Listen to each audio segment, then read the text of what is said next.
Oi, gente, tudo bem? Estamos começando o programa Brasil Consciência desta semana, uma realização do SINDICT, o sindicato que você sabe representa os trabalhadores, pesquisadores do INPE, DCTA, CEMADEM e da Agência Espacial Brasileira.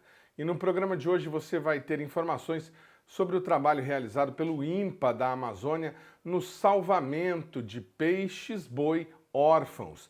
Você também vai ter informações neste programa sobre um dos assuntos mais discutidos na ciência brasileira na última semana, o inédito aparecimento de áreas de desertificação no país por conta das mudanças climáticas.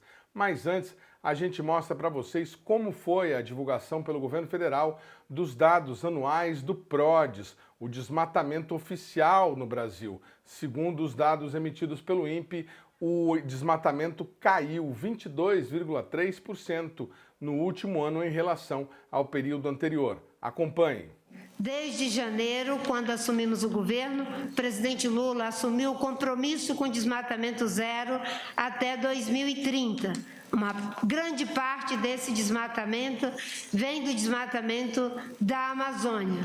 Nós sabíamos que era um desafio muito grande, inclusive os senhores jornalistas e as senhoras jornalistas sempre diziam que com certeza ia ser muito mais difícil, porque agora não era como era 20 anos atrás, de que nós tínhamos um cruzamento, e é verdade, de tráfico de droga, de tráfico de arma, de grilagem, de pesca ilegal, de garimpo ilegal, uma profusão de criminalidades após um completo desmonte da estrutura de governança ambiental, de destroçamento dos órgãos de comando e controle, de monitoramento, de redução de orçamento e de incentivo, inclusive, a atividades que redundavam em desmatamento. Nós assumimos o governo, o presidente Lula, dos primeiros 10 decretos que assinou, 5 foram na área ambiental, um deles era retomando o PPCdão, o Fundo Amazônia, um conjunto de medidas, inclusive do combate ao garimpo em terras indígenas. Começamos a fazer a atualização do plano de controle de desmatamento com os seminários técnicos científicos, porque fazer política tem que ser feita com base em evidência, e como fizemos no passado, quando criamos o PPCdam, foi da mesma forma que procedemos. Atualizamos o plano. E eu queria só fazer um rápido paralelo, aqui já agradecendo todos os parceiros dos 19 ministérios que trabalhamos juntos, coordenados pela Casa Civil, por todo o apoio recebido, né? Mas de um modo especial quero fazer isso na pessoa do IBAMA, do ICMBio, da Polícia Federal, da PRF, da Força Nacional de Segurança, de todos aqueles que botaram a mão na massa num primeiro momento, no primeiro trilho emergencial da agenda de comando e controle. O IBAMA e o ICMBio aumentaram em quase 200% a sua capacidade de fiscalização com o suporte desses entes que acabei de mencionar. Então, nós pegamos um passivo de 6.000 quilômetros quadrados do governo Bolsonaro, que estará sendo computado para o desmatamento de 2023. Mas como conseguimos uma redução de 42%, graças às ações emergenciais e dentro do plano de controle do desmatamento, que são medidas mais estruturantes, isso incide sobre a taxa global de desmatamento. Eu dizia que se nós conseguíssemos uma redução no cômputo geral de 10%, nós já estaríamos alcançando um grande sucesso. Mas o que nós alcançamos foi uma redução de 22% do desmatamento, mesmo já tendo uma contratação de 6.000 quilômetros quadrados deixado pelo governo Bolsonaro. Eu sei que isso é estranho para alguns, mas quando apresentar os dados vai ficar mais claro, porque de janeiro até a última medição do DT dá 49,5%, mas para incidir na taxa, que nós vamos ver agora, o que vai incidir é só, né, o que nós pegamos de janeiro a julho. porque a taxa é medida de agosto a julho, mas esses 42% fazem a diferença no campo global e isso é muita coisa. Por trás disso tem a decisão política do presidente Lula de desmatamento zero, por trás disso tem a decisão política de que o plano é a política transversal e por trás disso tem uma ação integrada do governo para poder alcançar esse resultado. Nós vamos apresentar agora o resultado do monitoramento do PRODES para o ano 22-23, lembrando sempre que o PRODES ele é medido de agosto de um ano até julho do ano seguinte, que são sempre o intervalo entre as estações secas, e por isso foi esse período. O próximo, por favor. Bom, o INPE mantém 2 sistemas de monitoramento, que são muito importantes. O PRODES, ele faz essa medida anual da perda de florestas, e então ele é o dado oficial que vai dar exatamente quanto foi perdido de floresta de um ano para o outro. E o DT é o sistema que faz esse monitoramento diariamente. Ele foi criado em 2004, principalmente para subsidiar as ações de fiscalização, para que a equipe lá do IBAMA, as equipes dos órgãos estaduais possam se deslocar, possam saber aonde está ocorrendo o desmatamento. E a gente agrega esse resultado diário em valores mensais que não são dados, não é o valor exato do que vai dar no PRODES, mas ele é um indicador de tendência do que está acontecendo no desmatamento. Por favor. E olhando para o DT, como a ministra já tinha colocado, no período do final do ano anterior, entre agosto e dezembro de 22, comparado com o mesmo período em 21, a gente vinha de um aumento de 54% no DT.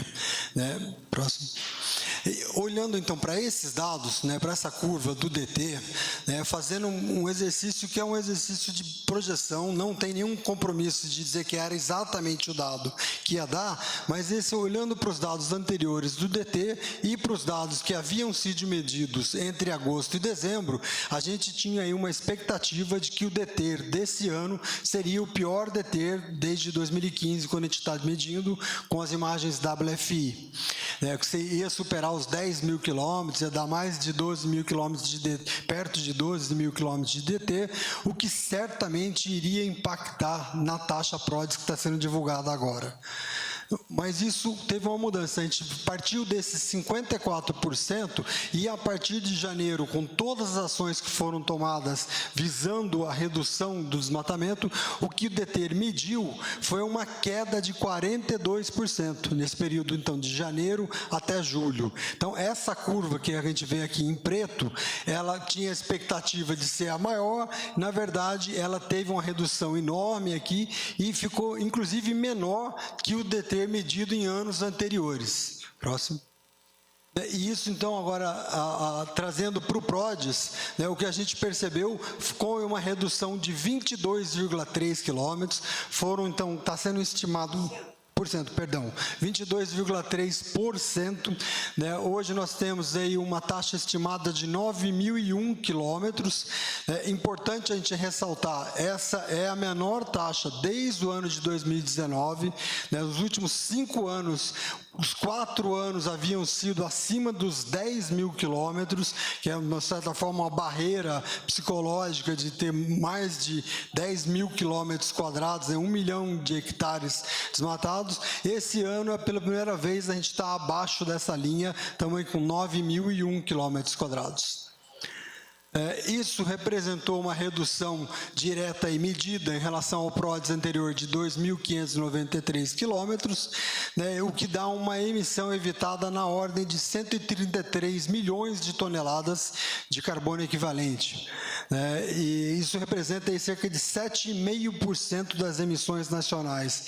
Isso dá uma dimensão de quanto essa redução representa para o país, representa para o mundo todo, quando a gente considera essas emissões que foram evitadas, por favor.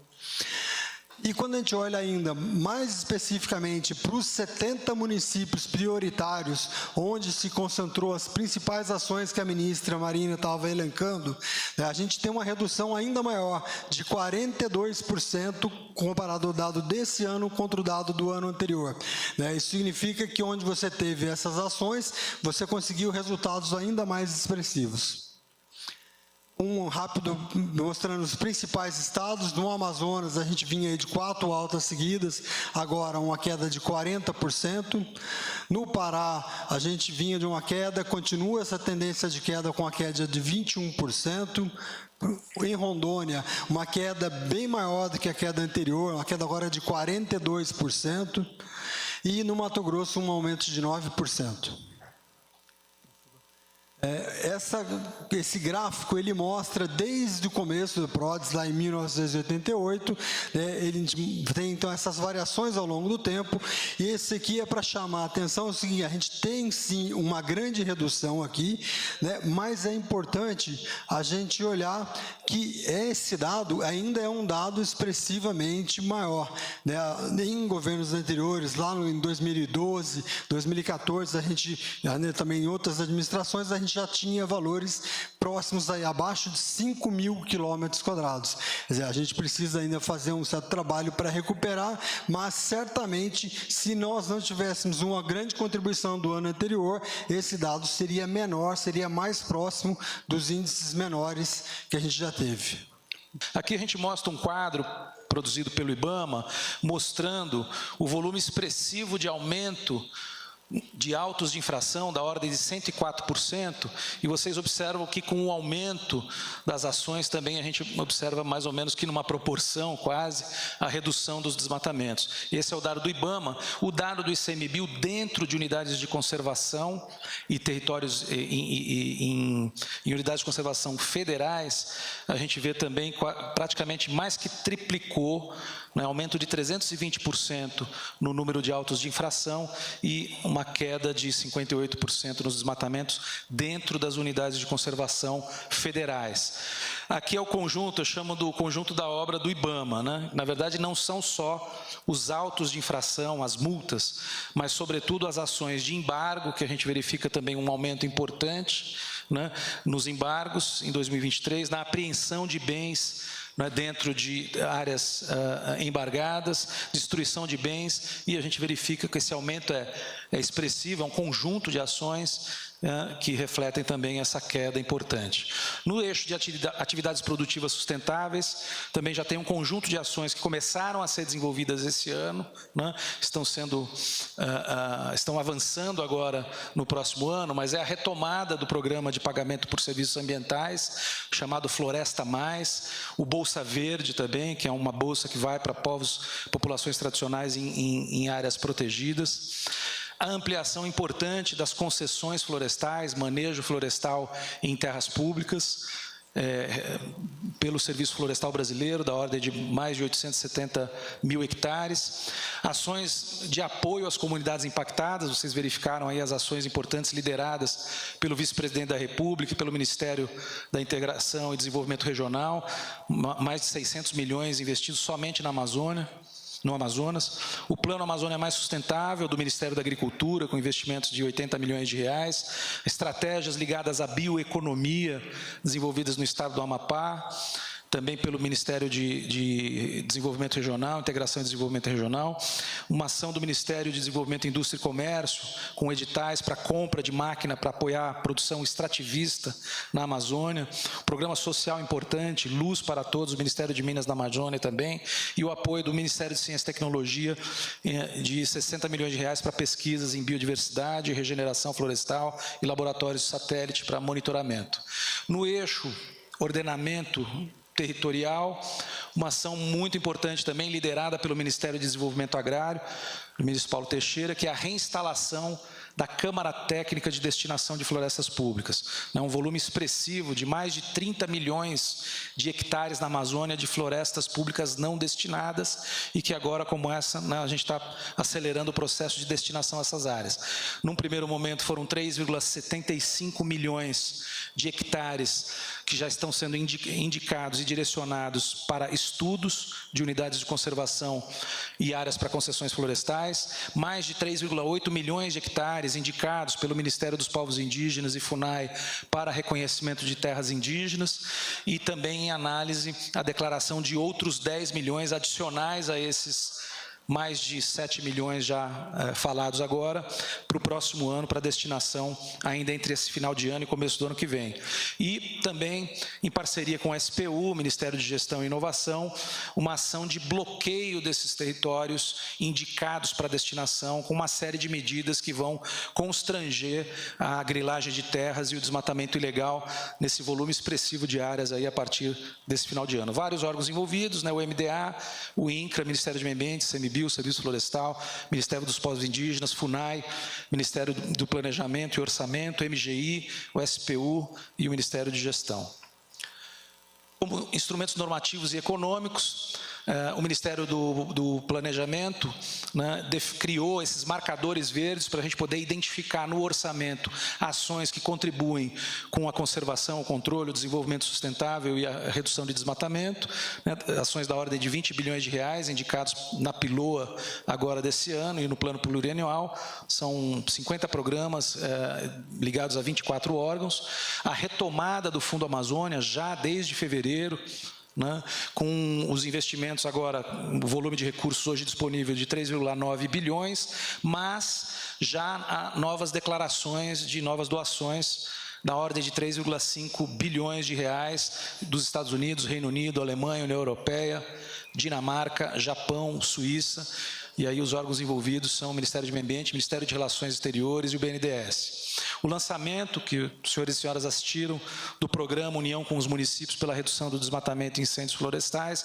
lançado por um decreto do Presidente da República no dia 5 de setembro, que vai destinar em 3 anos ações de regularização ambiental, regularização fundiária e atividades produtivas sustentáveis na ordem de 600 milhões de reais do Fundo Amazônia para os 70 municípios prioritários de controle do desmatamento, de acordo, inclusive, com o desempenho desses municípios na redução dos desmatamentos. Outra medida muito importante que foi adotada agora no primeiro semestre, em junho, foi a atualização do Plano Safra desse ano como um forte indutor de agricultura de baixo carbono, com um bônus de 1% na taxa de juros para o crédito ao produtor rural que tem o seu cadastro ambiental validado ou que adota tecnologias produtivas sustentáveis de acordo com critérios do Ministério da Agricultura. E também uma ação importante que foi a restrição de acesso a crédito para proprietários de imóveis com áreas embargadas, não apenas pelo governo federal, mas também pelos estados, não apenas na Amazônia, mas em todos os biomas. Essas foram as novidades, inclusive também no caso de cadastros ambientais rurais suspensos por estarem sobrepostos a territórios indígenas, unidades de conservação e florestas públicas não destinadas. E todo um conjunto de medidas focadas no controle e no constrangimento da comercialização de ouro ilegal. Então, são medidas ligadas ao cadastro de clientes relacionadas ao titular do direito minerário e à adoção da nota fiscal eletrônica do ouro como um ativo financeiro, medidas adotadas pelo Ministério de Minas e Energia e pelo Ministério da Fazenda nessa linha de instrumentos econômicos e normativos.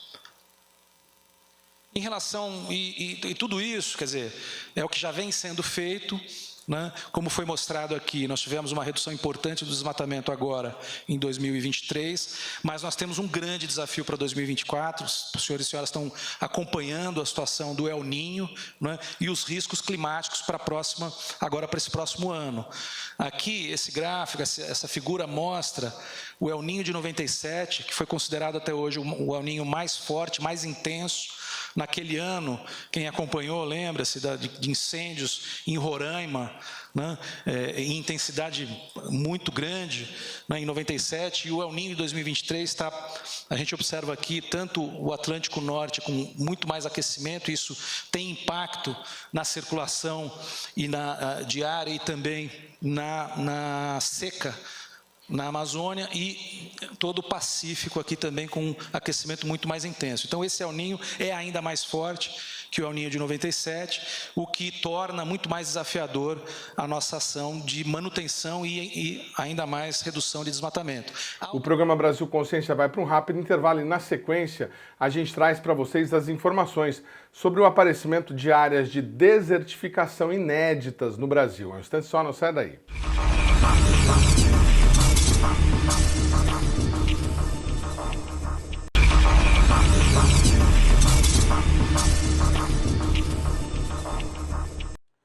Muito bem, amigo do programa Brasil Consciência, estamos de volta para falar sobre um dos assuntos relacionados à ciência brasileira mais discutidos na última semana, em meio a esse calorão que está afetando todo o Brasil, praticamente todo o Brasil.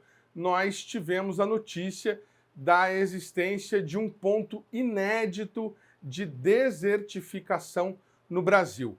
A conclusão sobre a existência desse ponto foi possível por meio de um relatório preparado por pesquisadores do INPE e do CEMADEM para o Ministério de Meio Ambiente, justamente para a criação de um plano nacional de combate à desertificação. A gente está conversando nesse momento com o pesquisador Javier Tomazella. Ele era do corpo técnico do CEMADEM até o ano passado, está no INPE neste momento, na mesma divisão do pesquisador Jean Olmedo, que nós entrevistamos na semana passada, que falou sobre a plataforma Adapta Brasil, que está fornecendo os dados aí sobre adaptação, as adaptações necessárias aí às mudanças climáticas. Javier, muito boa tarde, como eu estava dizendo, obrigado por você ter aceitado o nosso convite. Explica para a gente tentar entender primeiro o que é essa área de desertificação que vocês encontraram neste momento, por que é tão importante ter atenção para isso, e se a gente pode imaginar que essa área é a mesma coisa que um deserto, como a gente conhece lá no Oriente Médio, deserto do Saara, enfim, essas áreas, deserto do Atacama, aqui pertinho, na América do Sul. É mais ou menos isso que está acontecendo no Brasil agora? Boa tarde. Boa tarde a todos. Muito obrigado por me receber no seu programa. Em princípio, eu vou tentar esclarecer muito bem quando a diferença entre deserto e desertificação. Deserto são propriamente, como você mencionou, o deserto do Saara, são formações puramente naturais. E quando a gente fala em desertificação, essa talvez é a diferença, é um processo que combina um ambiente, que é um ambiente mais árido a semiárido, com um processo de degradação do solo, nesse caso, intervenção do homem.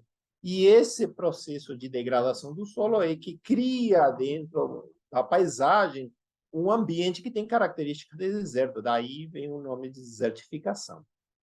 Muito bem, como esse tipo de ambientes que é mais seco, como seria o caso do semiárido ou áreas áridas, são mais propícias a se desenvolver o processo de desertificação, o primeiro passo que nós seguimos é identificar quais são as áreas cujo clima pode ser classificado, por exemplo, em árido, semiárido e subúmido seco, por entender que essas áreas são mais, como eu disse, propícias a sofrerem um processo de antropização que leva ao processo de desertificação. Então, em função desse princípio, dessa ideia, é que o MMA nos pediu para a gente identificar, fazer uma atualização do que seriam as áreas que caberiam dentro desses diferentes tipos climáticos, ou seja, subúmido seco, semiárido e árido. Talvez aí nós simplesmente fizemos uma análise retrospectiva, pegando uma série que se inicia em 1960, com dados meteorológicos, e vai até 2020. E nesse tipo de estudo é necessário se utilizar períodos suficientemente longos, que nesse caso são de 30 anos, para capturar as características médias do clima de uma determinada região, e com isso se chegar a um diagnóstico que seja mais estável e que indique tendências. Então, a partir disso, nós fizemos análises, como eu falei, em período de 30 anos, começando por 60, 90 e concluindo aos últimos 30 anos, que caberia, digamos, ao período 1990 a 2020. E o que nós constatamos nesse estudo? Que simplesmente ao longo desse período está havendo um processo de expansão das áreas que são classificadas como semiárido, com clima semiárido, e esse processo de expansão vem se acelerando ao longo do tempo, e no caso dos últimos 30 anos, de 1990 a 2020, nós percebemos que, pela primeira vez, identificamos uma área que pode ser, que tem características de clima árido. Então, o estudo baseado, como eu falei, em observações meteorológicas, permitiu identificar uma área em torno de 5.000 km², relativamente pequena no contexto do semiárido, porém é significativo porque é a primeira vez que aparece e ela se localiza dentro do norte do estado da Bahia. Estamos colocando na tela agora, Javier, uma reprodução do site do CEMADEM, onde a gente observa um mapa. Se vocês olharem aí, nesse mapa aí mostra as 3 regiões ao que eu me referi anteriormente. O limiar 0,2, ou seja, inferior a 0,2, basicamente me define essa área que é árida, que aparece aquele redondinho em cor mais escura que está destacado no norte do estado da Bahia. Depois, uma cor mais magenta, vamos dizer, é delimitar as áreas classificadas como semiárido, que as pessoas estão mais habituadas, porque identifica o semiárido do Nordeste, basicamente, e, finalmente, em cores rosas, as áreas que são classificadas como subúmida seca. Esse último análise, que mostra precisamente do período de 90 a 2020, tem como também novidade o fato que apareceram 2 áreas rosinhas. Uma no Pantanal do Mato Grosso do Sul, que vocês podem constatar aí à esquerda do mapa, e lá um pontinho lá no norte do Rio de Janeiro, que foram áreas, digamos, que podem ser incluídas dentro do subúmido seco. Normalmente, muito se discutia na bibliografia sobre essa questão do norte do Rio de Janeiro, que tinha características de semiárido, mas, de fato, nunca tinha sido observado com base nos dados meteorológicos esse tipo de processo. Então, isso também trouxe como constatação esse estudo. Vocês identificaram essas áreas com base digamos, numa análise de um longo histórico de dados, né? Muita gente que não conhece o método científico questiona dados, né? É possível que exista algum equívoco, que vocês estejam que não esteja tão seco assim quanto vocês estão imaginando? Vou emendar uma outra pergunta nessa para você já acabar com os meus argumentos. Houve alguma visita de campo a esses locais para averiguar alguma coisa? O que a gente tem de estudo anterior são mapeamentos de áreas que estão mais suscetíveis à desertificação. Eu, principalmente, liderei um estudo que já foi publicado, e isso a gente estudou usando sensor de satélite, que é uma medida indireta. E nós identificamos uma área crítica, precisamente aquela área do norte da Bahia. Então, isso leva, de alguma forma, uma evidência adicional de que essa área apresenta características que são muito mais rigorosas que o próprio entorno do semiárido, que por si próprio já é uma área mais crítica.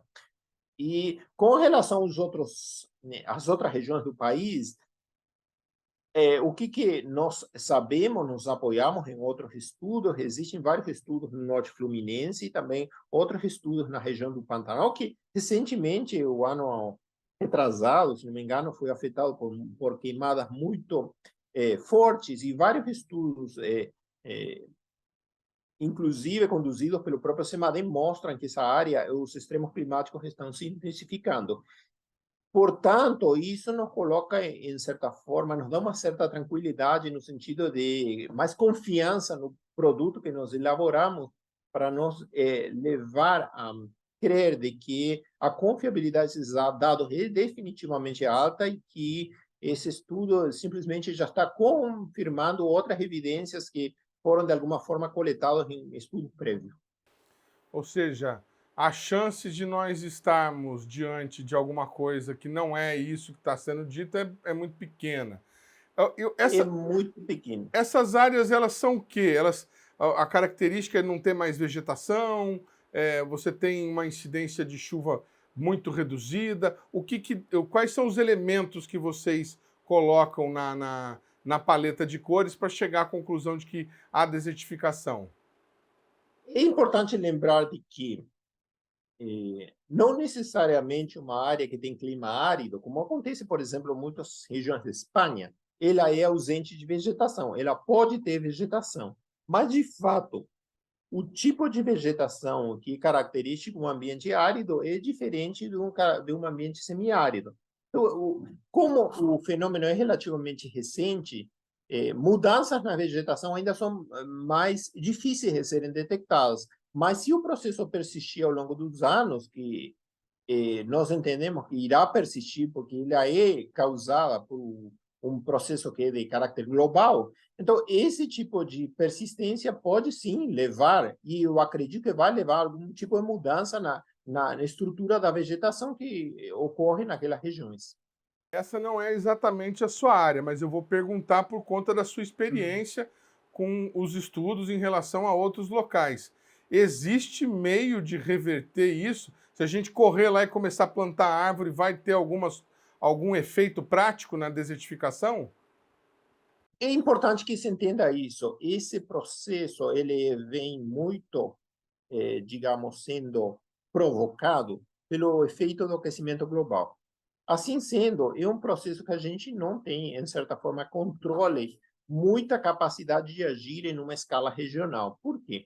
Porque se o aquecimento ele ocorre em todo o planeta, existem regiões do globo em que o aquecimento ele é mais acentuado, existem outras regiões do planeta em que o aquecimento é muito mais gradual.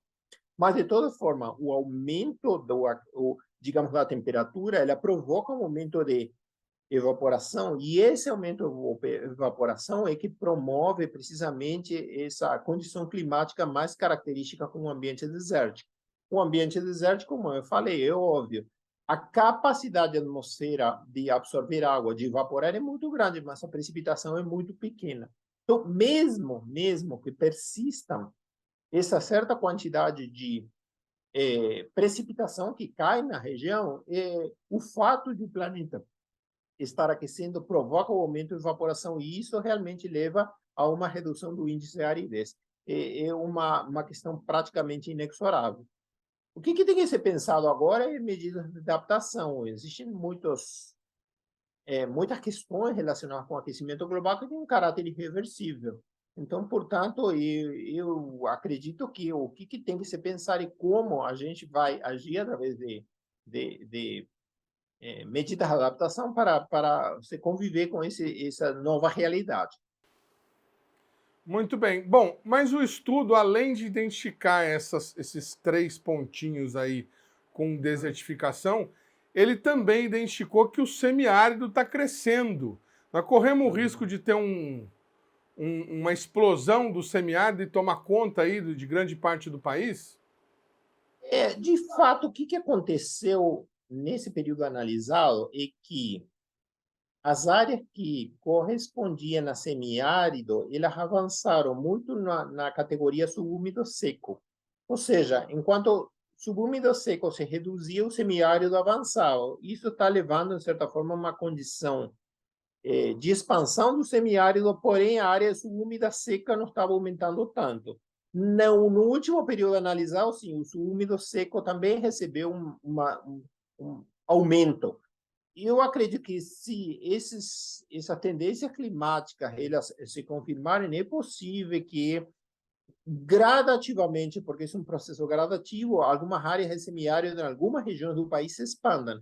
É possível se pensar, uma vez que o aumento de temperatura sempre vai acarretar um aumento de evaporação e, portanto, vai, de certa forma, influenciar sobre as condições naturais. E isso me parece que é inevitável.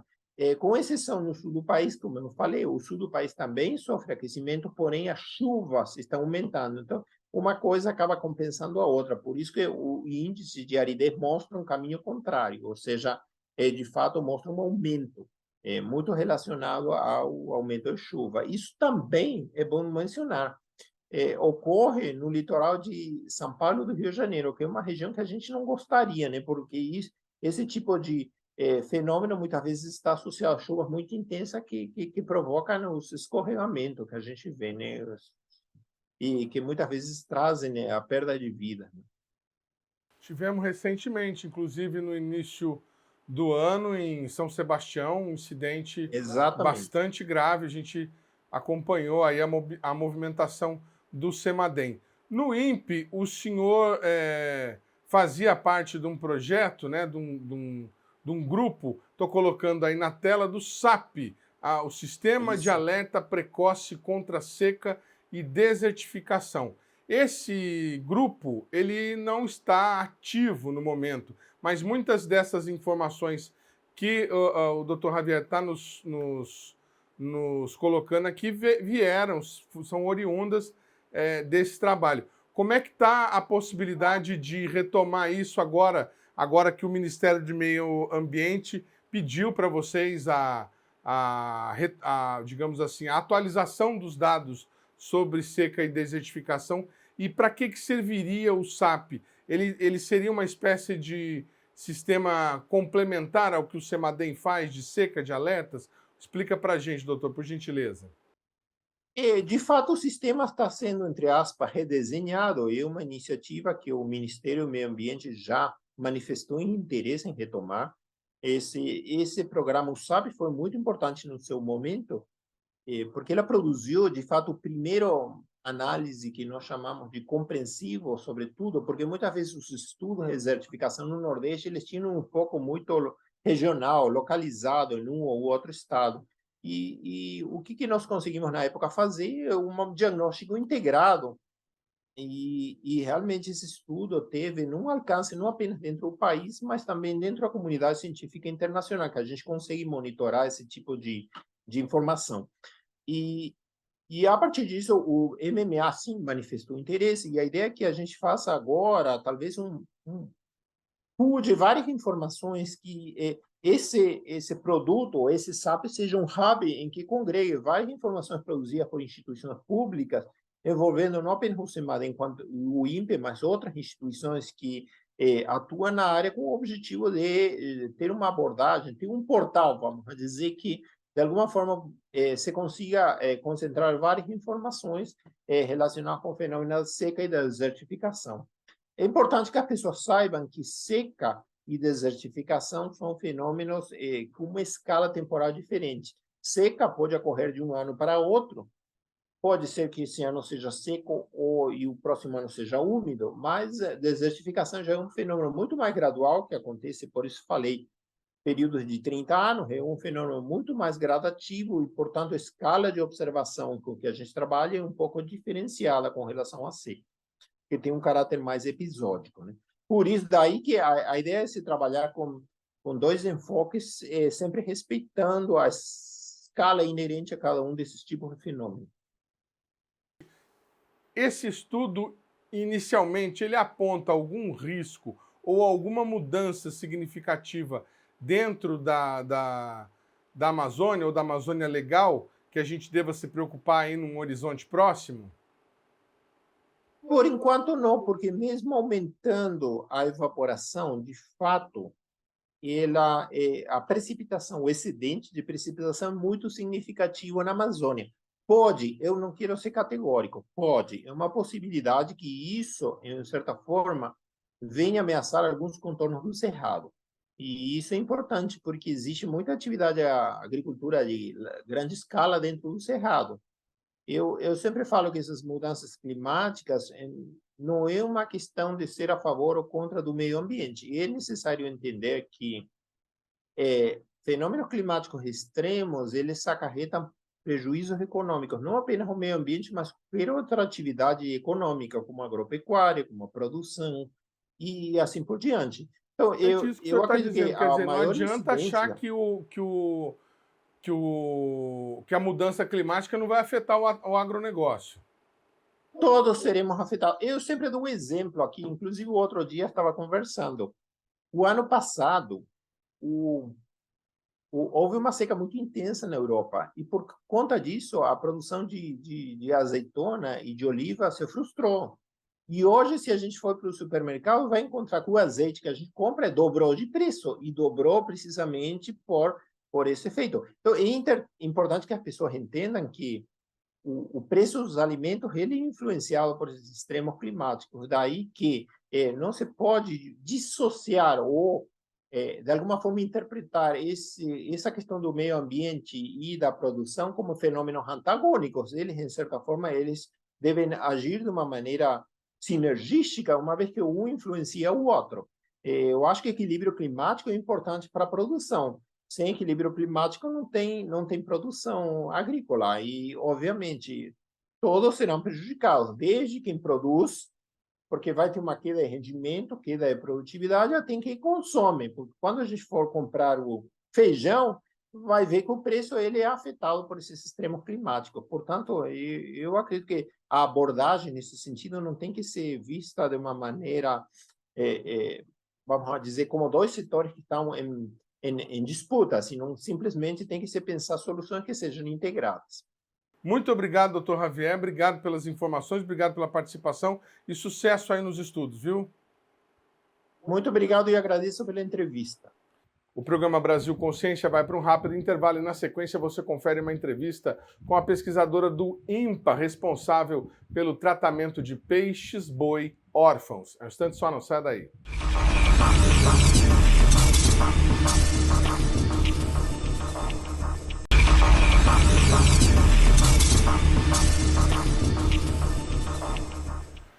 Terceiro bloco, o programa Brasil Consciência de volta, e a gente fala agora um pouco sobre esse trabalho fantástico realizado pelo INPA, o Instituto de Pesquisas da Amazônia, no salvamento, no resgate de filhotes órfãos de peixe-boi. A gente está aqui em linha direta lá com a Amazônia, com a pesquisadora Vera da Silva, ela que é a primeira mulher das Américas a ser membra honorária da maior organização internacional de mamíferos aquáticos, a Society for Marine Mammalogy. Boa tarde, doutora Vera, obrigado pela senhora ter atendido ao nosso convite. A gente está mostrando agora na tela algumas imagens do manejo desses pequenos animaizinhos aí que vocês têm ajudado. Quando que começou esse trabalho e quantos animais mais ou menos vocês já ajudaram nesse período? Boa tarde. Boa tarde. Então, o peixe-boi, né, a gente chama que é um gigante gentil, né? Ele nasce pequenininho, mas ele cresce bastante, né? Chega a 400 quilos, né? É um animal bastante grande. E esse projeto ele começou em 1974, ele já tem muitos anos e foi evoluindo, e hoje já passaram pelo INPA cerca de 300 peixes-bois, mais ou menos. Alguns vieram a óbito porque chegaram aqui em condições muito debilitadas, né? Muitas vezes os animais são mantidos em cativeiro inadequado e, como são bebês, eles chegam aqui, às vezes, em situações quase que irreversíveis de recuperação. Mas uma grande maioria permaneceu, foram reintroduzidos e foram translocados para outros lugares. Hoje, aqui no INPA, nós estamos com 65 animais, né, sendo que um percentual é só filhote, e nós recebemos anualmente uma média de 12, tem ano que chega a 15, mas em média 12 animais que são resgatados por várias razões. A mãe pode ser morta, né? E aí eles ficam sozinhos e acabam sendo recolhidos por algum pescador ou um morador dessas regiões ribeirinhas, e depois chegam aqui ao INPA, Muitas vezes eles são capturados acidentalmente em redes de pesca, né? As pessoas vão pescar para buscar seu alimento ou mesmo para comercializar os peixes, estica sua rede e quando vai checar a rede de novo, acha um filhote de peixe-boi, né? E agora nós temos também as questões ambientais, né, de áreas e lagos que secam, e nós não temos registros de peixes-bois morrendo, assim, por conta da seca propriamente, mas tem se encontrado animais mortos ou restos de animais mortos, ou seja, com a redução do nível da água, os animais estão sendo mortos para uso, consumo da população ou de algumas pessoas. Animais mantidos em cativeiro em condições inadequadas. Isso ainda é comum, a pessoa tentar capturar peixe-boi para ter numa propriedade, para ter numa fazenda, para ter num lago? Qual que é o interesse disso? É consumo, é venda, uma criação, digamos assim, ter como pet um peixe-boi? Então, é comum, né? Só que o peixe-boi é uma espécie ameaçada, né, na categoria de vulnerável, e por lei ele é protegido e é proibido manter peixe-boi em cativeiro, a não ser para fins de pesquisa, ou como é o nosso caso aqui no INPA, né, um criador científico, né, onde nós fazemos, como você já colocou, nós recebemos os filhotes resgatados e eles são reabilitados aqui. Aí depois tem um outro processo. Mas, para responder a tua pergunta, sim, é comum. E tem várias maneiras. Muitas vezes as pessoas encontram filhotes praticamente recém-nascidos, porque quando eles se emalham nas redes, eles não conseguem escapar. As pessoas, às vezes, até na vontade de querer ajudar, remove o animal da água, coloca na canoa e leva para casa. Põe numa caixa d'água ou numa caixa de isopor com água.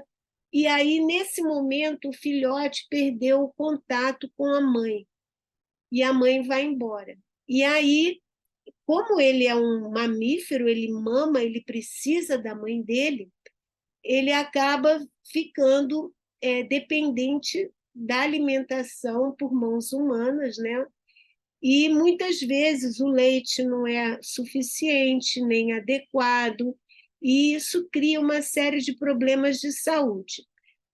Uma coisa interessante, os filhotes de peixe-boi, eles não metabolizam a lactose. Então, quando eles recebem leite de vaca, o leite puro, eles criam gases, eles viram os balõezinhos e eles não conseguem afundar, porque eles estão cheios de gases e eles sofrem de cólicas, como uma pessoa que tem problemas com lactose, né? Com tudo isso. E o agravante, porque como eles não reclamam, não choram, a gente não escuta, muitas vezes as pessoas não sabem que esse animal está sob sofrimento. E dá-lhe leite, leite errado também, né?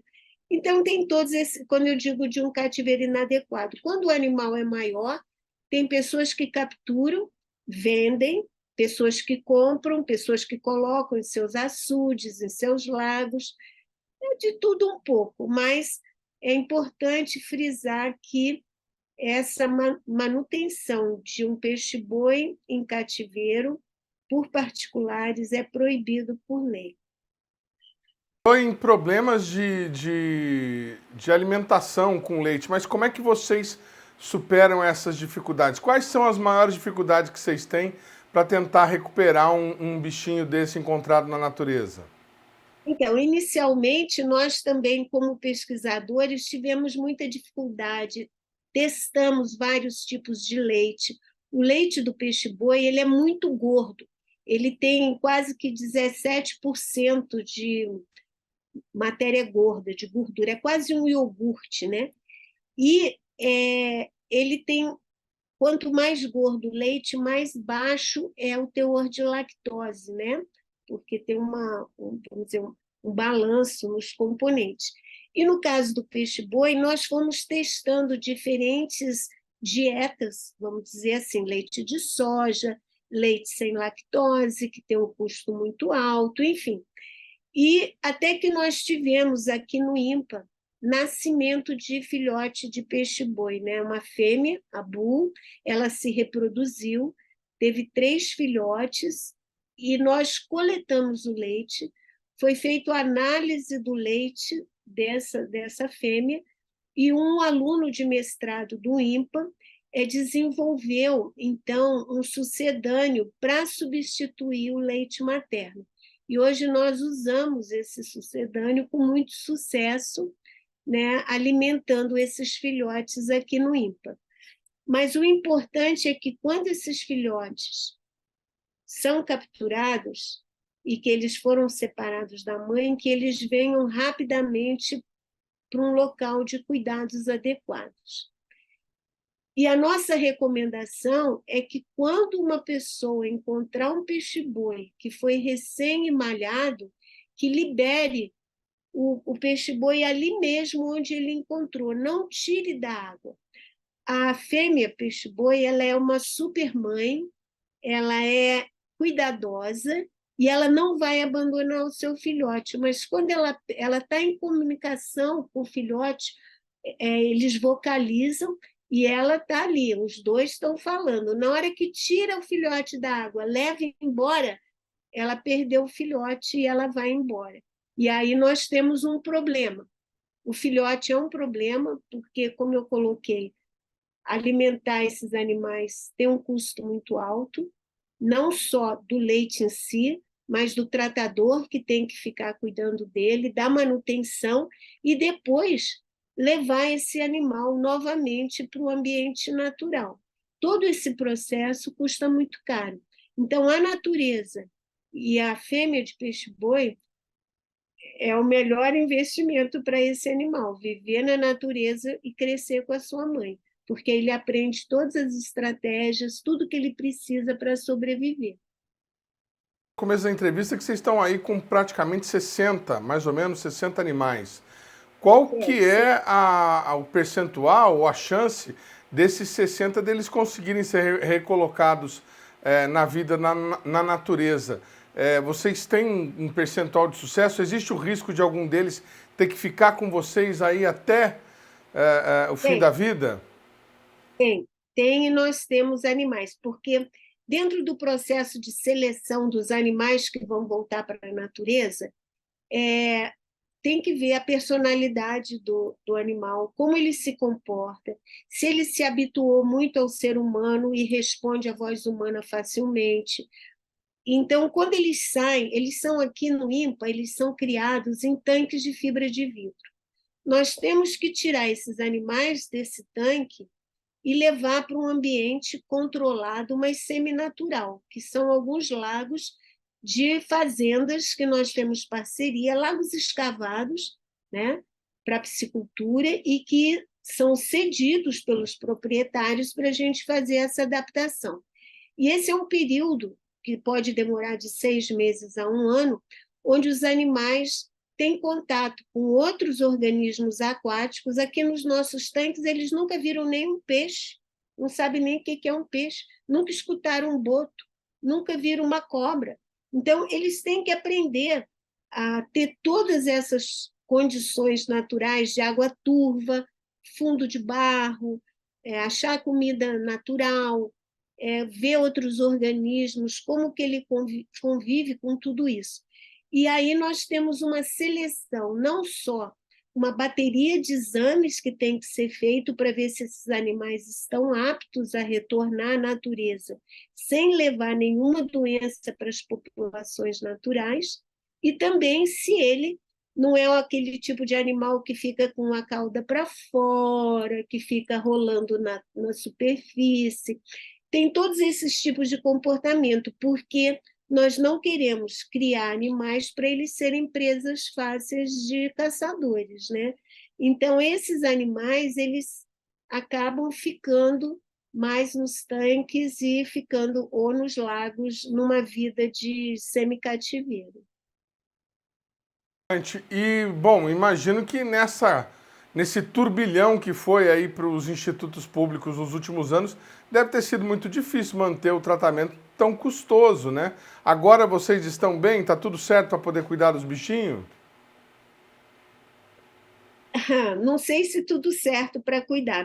É uma eterna batalha de todas as instituições que recebem filhotes de peixe-boi, né?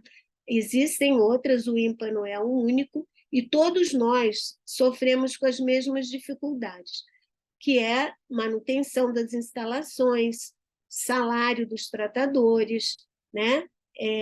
A alimentação abundante e constante, porque nós somos responsáveis pelo bem-estar desses animais e sujeitos a penalidades se a gente não tratar deles bem, mas também estamos sujeitos a recursos, no nosso caso aqui no INPA, recursos do governo federal. Então, tudo isso tem que ser alocado, tudo passa por licitação, tudo passa por um processo burocrático. Às vezes, você tem que ficar correndo atrás do prejuízo, buscar coisa, mas, de um modo geral, deveria funcionar normalmente, porque nós temos uma capacidade de soltura de animais numa média de 13 a 15 animais por ano. Mas lembra que eu disse quantos que a gente recebe? 12 a 15. Então, a gente quase que nunca consegue dar vencimento ao número de animais em cativeiro, né? Se a população não ajudar na libertação dos animais que não deveriam vir para o cativeiro, né? E se a gente ter uma recuperação rápida. Então, isso deveria ser uma coisa contínua, mas às vezes tem interrupção. A última vez que nós soltamos animais foi em 2021, já estamos em 2023. Tivemos a pandemia, o nosso plantel aumentou. Agora estamos quase começando de novo onde a gente estava antes da pandemia, liberando animais. Foram 44 animais reintroduzidos. Então, e esses animais, eles não são só soltos na natureza. Existe um monitoramento após a soltura para ver a adaptação desses animais, se eles estão bem, se eles não, enfim. E, paralelo a essa adaptação, tem também um trabalho junto às comunidades na área que esses peixes-bois são soltos, para que essas comunidades se tornem amigas do peixe-boi e passem também a proteger esses animais. Como é que é feito esse monitoramento? Vocês colocam algum chip subcutâneo no animal, alguma coisa assim, não? Não, nós colocamos chips para poder identificar os animais facilmente com leitor, mas os chips, eles precisam que você esteja muito próximo do animal, né, para poder ter a leitura. E uma vez que você liberou o animal na natureza, você perde esse contato. É só se ele for recapturado ou ele vir a óbito que você pode ir lá identificar com o chip, né? Mas não, nós usamos rádios transmissores, né? São transmissores do tipo VHF, que são presos num cinto no pedúnculo caudal do animal, quase como um bracelete, só que na região caudal, né?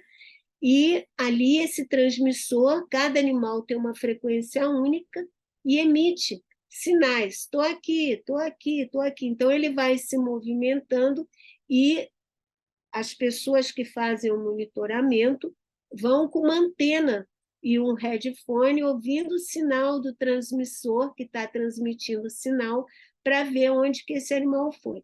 Às vezes eles andam muito, os nossos monitores perdem os animais, passam dias tentando achar, acham de novo, enfim.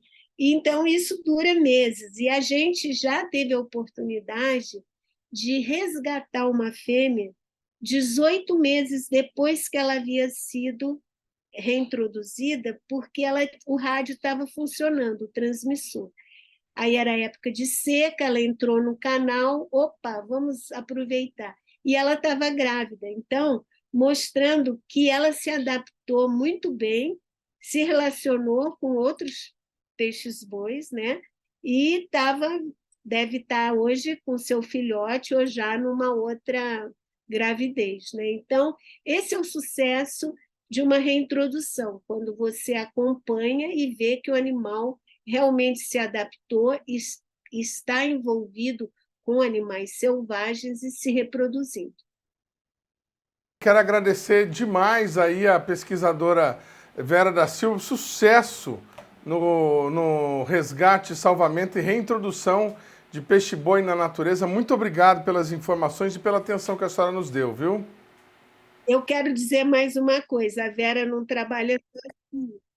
Então, a Vera não trabalha sozinha, tem um grupo de pessoas e também instituições que apoiam esse trabalho e que estão sempre nos ajudando, os meus alunos, os alunos de pós-graduação aqui do INPA e de outras instituições também que fazem suas pesquisas com esses animais, os comunitários que nos recebem e que ajudam no monitoramento, trabalham no monitoramento desses animais. Então, realmente é uma atividade que só tem esse sucesso que a gente quer se tiver o apoio dessas pessoas todas.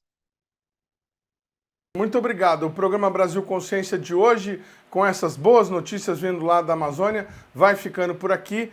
Você que quiser conferir os demais programas produzidos pela Rádio do SINDCT deve acessar a nossa página no Facebook que está aí para você na tela nesse momento. Você que quiser conferir todo o conteúdo já produzido pelo BCC, nossos programas estão integralmente disponíveis na nossa página do YouTube ou no próprio canal da TVT também no YouTube. Nosso e-mail está aí para você que quiser fazer reclamações ou fazer sugestões e a gente volta na semana que vem com mais um programa inédito para vocês. Tchau, gente. Obrigado, viu?